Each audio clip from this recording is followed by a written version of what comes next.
Okay, good morning everyone. So, March is Autoimmune Disease Awareness Month, and as many of you who watch my Instagram videos know, I suffer from rheumatoid arthritis, which is an autoimmune disease where the body's immune system is consistently attacking the synovial fluid between the joints and also the lining of the organs. So it's a really systemic disease. It can attack any system of the body, skeletal, nervous, muscular, you name it, it can happen. In my case, it went after my cardiovascular system. About 6 months after I was diagnosed, the inflammation attacked my heart so badly that it damaged the conduction system. I went into what's called third-degree heart block, where the electrical signal stops making it from the top chamber of your heart to the bottom, and my heart rate tanked down to like 20 beats per minute. So that's how I ended up with a dual lead pacemaker in my chest. I essentially have jumper cables that kick in if my heart tries to drop below 50. So if you've ever seen the movie Speed, yeah, pretty much that. It doesn't blow up, it just kicks in when it needs to. We don't want the bus to go below 50. So yeah, RA can be a really, really nasty disease, and the treatments for it are really difficult. There's no cure. The treatments for it are essentially immunosuppressants, chemotherapy, biologic drugs. I take methotrexate once a week. If you've ever had cancer, you may be familiar with that drug.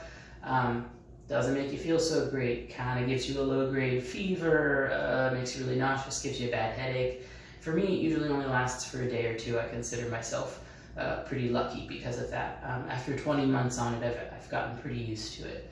Rheumatoid, it's about a 2.5-hour infusion every 6 to 8 weeks, kind of depending on how I'm doing, depending on where I'm at. And again, as people who have watched these videos probably know, there are days I come into this room to train and something doesn't work. My hand doesn't close all the way, my hip is collapsing underneath me, the fatigue is really bad, a joint is so swollen that it doesn't move. It's really, really unpredictable. It's a really, really unpredictable disease, especially when treatment is erratic.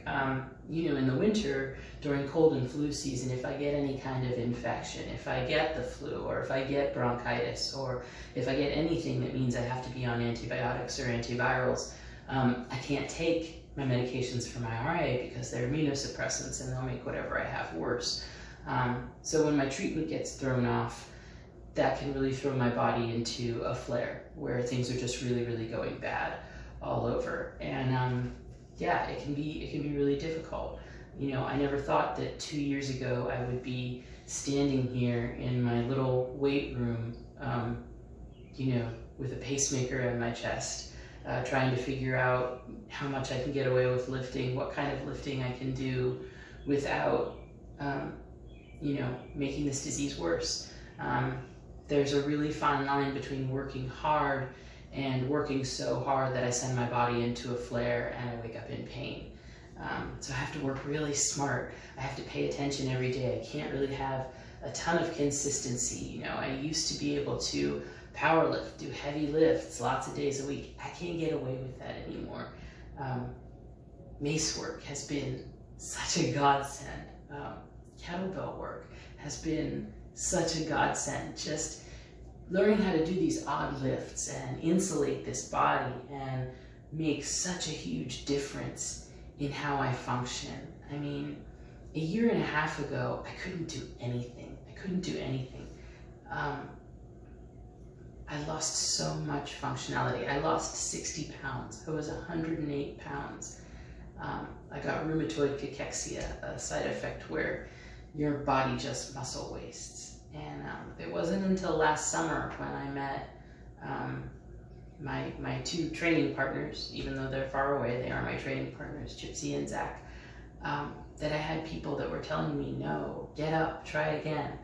Maybe if you lift again, maybe if you try to insulate your body against this disease, you can make these flares less compromising, you can make them less painful, you can live a little bit more. And I'm so glad that I listened to them and that I tried again, because now here I am working out 7 days a week, working 6 days a week. I go to a job where I pick up cases of beer and wine and 40-pound blocks of cheese and 60-pound boxes of chocolate, and I feel good. I feel really, really good. And in like 2 months, I'm gonna go to Rochester and swing maces and kettlebells and lift things with people who are so much stronger than I am, but who teach me so much and make me believe that this body that I have is still good enough. This disease is brutal.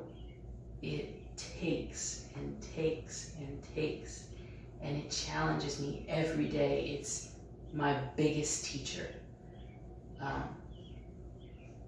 It's my hardest battle. Maybe mentally more than physically.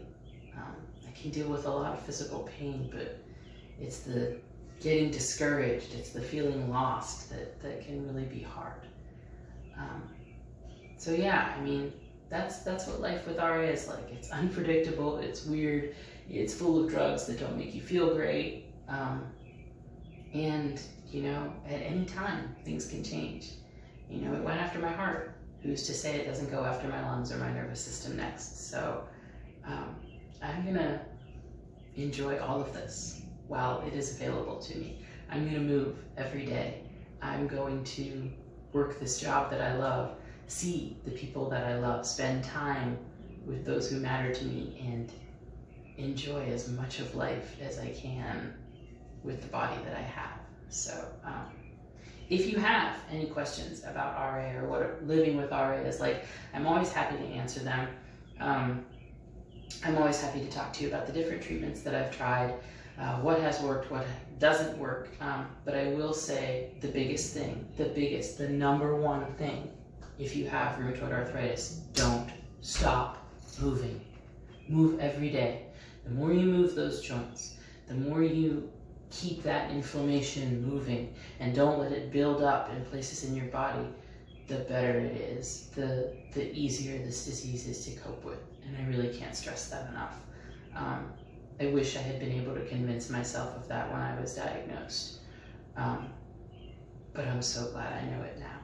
And I'm so grateful for all of the people who inspire and teach me every day. I love you. Thanks.